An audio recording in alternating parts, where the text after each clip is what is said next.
Welcome, welcome! This is Mud Dog with the Texas Space Navy, bringing you another Star Citizen video. Again, we are in Area 18 at ArcCorp in the Stanton system at the Intergalactic Aerospace Expo of 2949. And today we have 3 more manufacturers. Let's go take a look.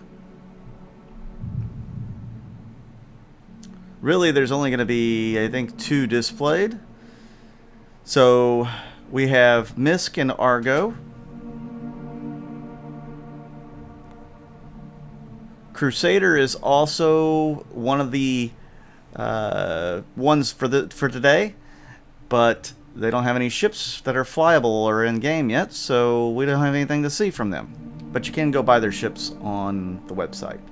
So this is the ARGO crew module here that we're looking at. They have 2 of these smaller ARGO vessels that they come with the Idris ships, the Idris frigate or the Javelin destroyer. One of them, I think the personnel one comes with the Idris, and the cargo one comes with the Javelin, if I'm not mistaken. So I'm just playing around with some of the buttons here. I want to turn it on so maybe we can see in the back a little bit better. A lot of these ships they don't have power to them, so the lights aren't on, so people can't really see a whole lot in there. So I did get the lights on. I'm not going to do that for every ship. This is the cargo transport. ARGO also has a kind of what I would call a tugboat. The SRV, those are not in game yet. And then they're about to release the Mole next month, which should be in game. It'll be a mining ship, a multi-crew mining ship. Now this is one of the MISC Razors. This is the LX version, which stands for luxury, but it's also got overclocked components, so it's very fast. These were originally made to be racers. As you can see, it's supercharged. And then over here we have the original MISC Razor, which is a racer, and that's its main purpose, is for racing. It's kind of like a Formula 1 car to me. I mean, that's what it kind of looks like. It's definitely got some of that design built into it, I think. Very sleek ships. They're pretty cool. I wish, racing was in a better state right now. I used to race all the time back several patches, but they kind of broke that for me, so, and a lot of people. And this is the EX, which is the stealth version that was created for the advocacy, so that they could take on pirates and other things.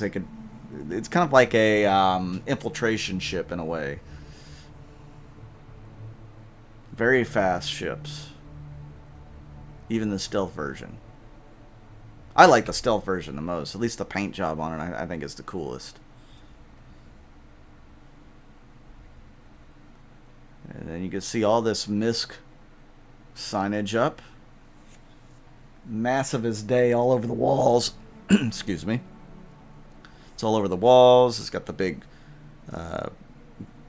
placards, whatever you want to call them, billboards, whatever you want to call it, signs. So this is the MISC Prospector. It's kind of like the deal of the day, so to speak, on the website. Anything you buy right now gets the Intergalactic Aerospace Expo insurance, which is very significant. It's 10-year insurance. That's just as good as LTI at this point, so nobody should pass up on an opportunity to get their 10-year insurance ships, even to replace ships that they have right now. Just upgrade into the 10-year insurance one, and boom, you're good to go. And then we're gonna go over here and look at the MISC Reliant series. Now these are heavily inspired by Xi'an. This is the Tana, which is the militia combat version. They're the ones that are so tough, that first wave of Pirate Swarm. And then up here you have the Sin, which is kind of like the exploration version.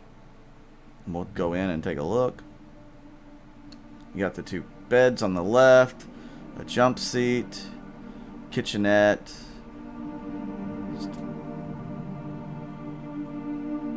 Then we'll just pop over into the Tana real quick so you can see the difference between the 2 in the back.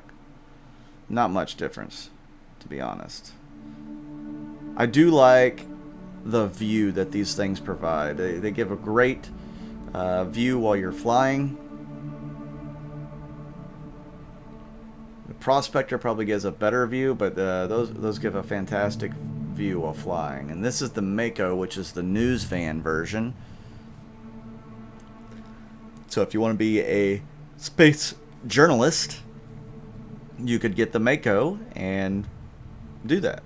And then this is the regular cargo running version, just the regular Reliant from MISC. Go in the back of the news van. They've got a setup there for editing your news footage and all that. Again, it's a great view from the front.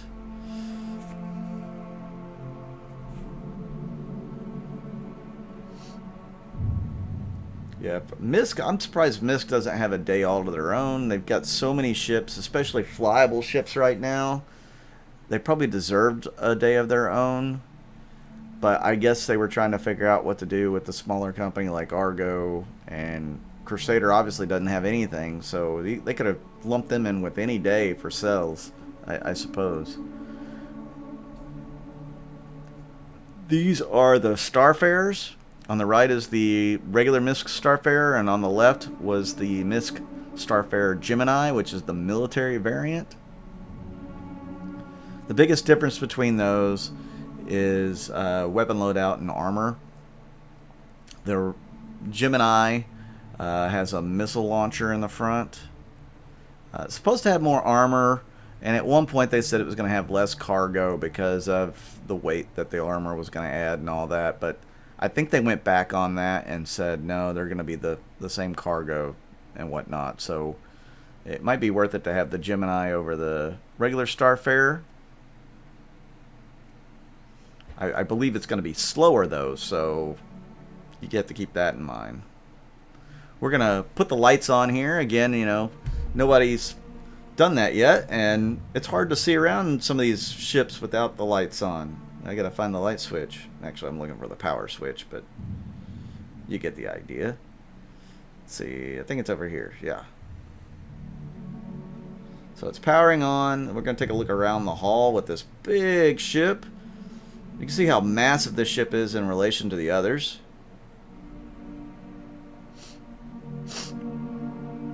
One of my favorite ships on pure size that's in the game right now is the Starfarer. Of course, you can get lost easily in the corridors. So if you get one of these, you really want to walk around a lot and figure out all the corridors so that you don't get lost, and so you can give directions for other people if they do. I'm going to try to go out on the gantry that overlooks the fuel things, and it won't let me go.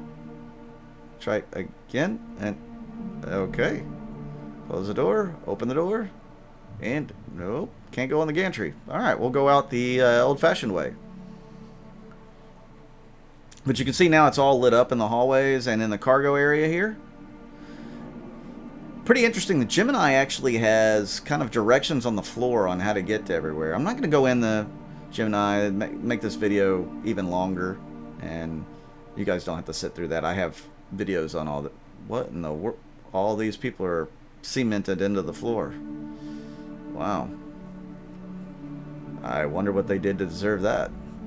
Anyways, yeah, I have rundown videos on all these ships, so you're more than welcome to go check those out, and you can kind of see that. But the Gemini has kind of like directions on the floor on where things are, so like, you know, they give you kind of directions.